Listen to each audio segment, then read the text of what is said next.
Gaur Urkiolan San Antonio egunak pandemia aurreko itxure hartu dau. Jente pilua, hortuarien azokea, abereak eta amesak orduro sinesdunez beteta.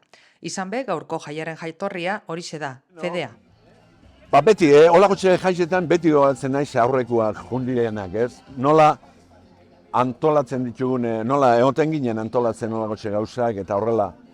Hor, Angel Mari, azkena, Joseba, Bitxor, ez? Hor da bez, eta horre ongo dira, hemen zeurezki aldamenean.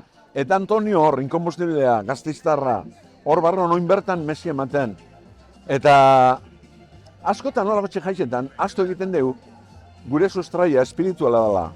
Ez dela kasualidadez hemen jai bat gaur egitzia, ez? Trikitrizia eta oso, baino zer dago baso hauetan, eta toki horretan, ez? Guretzako jango nitza hor brisa txiki bat bezala, ez? Eta hori zaintzen dugu. Goizuko 10etan hasi eta ordu batak arteko mesak jente eskainezka egon dira. Mesa nagusian Alex Alonso bikarioa izan da buru.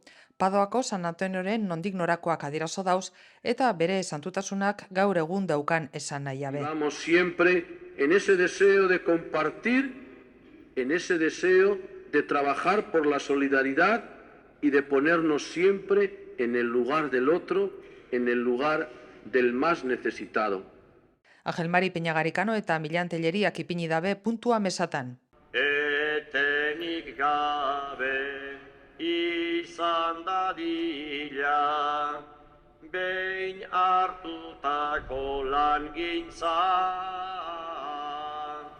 danon artean osatzen dugu Urkiola eta Eliza.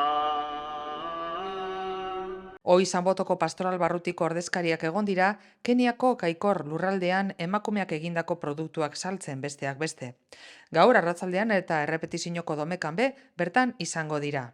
Elkartasuna gabi sustatzen eta hemen dekoguz emakumeak egindako pultzera, poltsuak edo hemen bai zorruek eta horrelako gauzak.